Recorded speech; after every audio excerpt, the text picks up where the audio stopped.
Jadi saya punya penyakit adalah anxiety disorder, tapi saya spesifik kepada panic disorder. Dan saya juga ada mild depression. Jadi tapi clinical diagnosis saya itu sebenarnya adalah anxiety disorder, panic disorder lah. Assalamualaikum, saya Puan Anita, Presiden MIASA, Persatuan Kesedaran dan Sokongan Penyakit Mental. Saya seorang isteri, ibu kepada dua anak. Jadi sebenarnya seingat saya bergelut dengan isu kesihatan mental daripada umur saya 7 tahun sebenarnya. Tapi sudah tentu sebagai seorang anak kecil, saya tidak memahami apa yang berlaku pada ketika itu. Jadi emosi-emosi ni yang saya selalu paling saya ingat adalah saya sering rasa bimbang dan sering rasa takut dan panik. Ini sebenarnya 3 emosi saya. Dan juga bila saya merasakan bimbang ataupun resah, gelisah, takut ini, saya juga rasa satu kekosongan sebenarnya dalam hati saya. Jadi saya sering rasa, walaupun contoh kita ada ramai orang di sekeliling saya, tapi saya merasakan bahawa saya ni seolah-olah sorang-sorang. Dan saya juga mungkin takut tak tahu bagaimana nak bertanya soalan-soalan tersebut.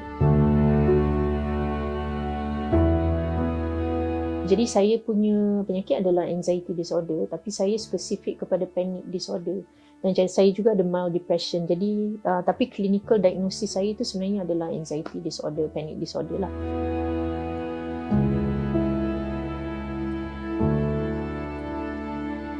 Kalau saya boleh ambil satu situasi yang saya betul-betul rasa sukar dan saya tak dapat lupakan adalah apabila saya hilang fungsi dalam kehidupan.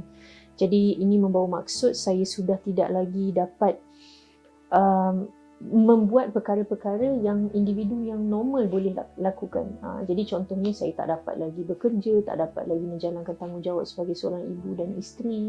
Saya tak dapat lagi tak dapat mengemas rumah, tak boleh nak masak, tak boleh nak membawa kereta, tak boleh nak jemur kain.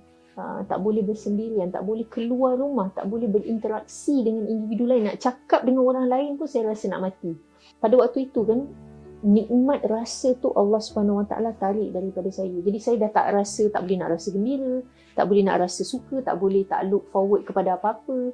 Saya cuma rasa penderaan, saya cuma rasa sukar setiap saat tu, rasa sebagai satu penderitaan. Dan pada waktu itu jugalah yang saya faham kenapa orang pilih untuk mati sebenarnya. Jadi bukan untuk mati, tetapi maksud saya untuk mengakhiri kesakitan yang kita hadapi. Sebab kesakitan tu kita sendiri tak tahu bagaimana nak mengharungi dan melaluinya sebenarnya.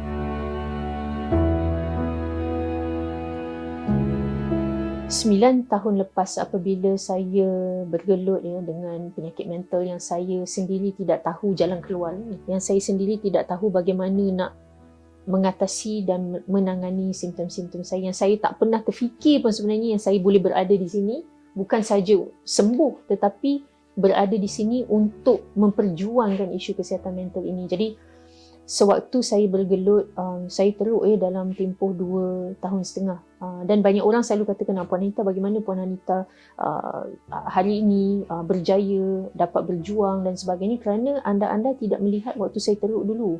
Waktu saya teruk, saya sangat teruk. Saya nak bercakap dengan anda pun saya tidak mampu. Bayangkan nak cakap di hadapan halayak ramai sebagai contoh kan.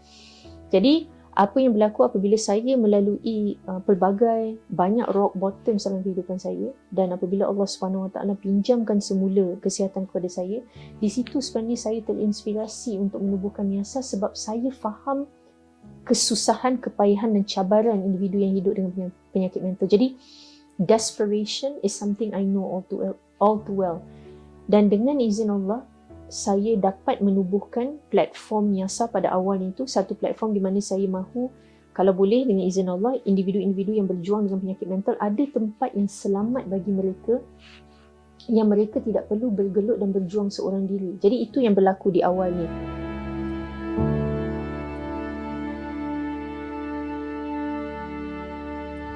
Bagi saya yang pertama, jangan putus asa.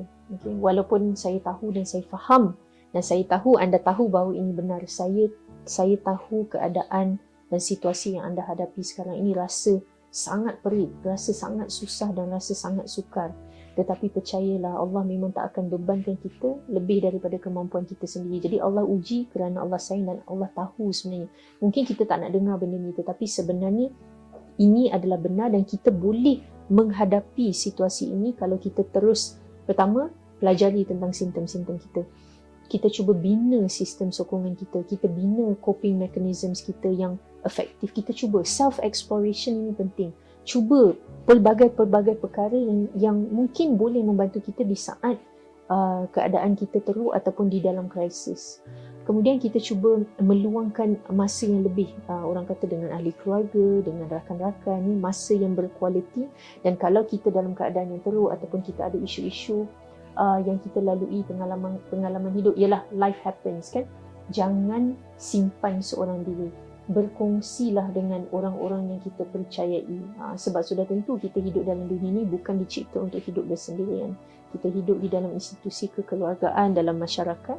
Jadi kita cuba berkongsi kerana kita tidak tahu yang mungkin luahan hati rasa kita membuatkan orang lain juga sebenarnya, dia seolah-olah memberikan keizinan untuk orang lain juga berkongsi. Oh, Puan Anita sebenarnya bergelut dengan isu ini, aku pun ada. Kalau beliau boleh sembuh, mungkin aku juga boleh sembuh. Jadi dia sebenarnya memberi inspirasi juga kepada orang lain dan kekuatan semangat kepada orang lain juga untuk berjuang dan juga berjuang untuk sembuh, insyaAllah.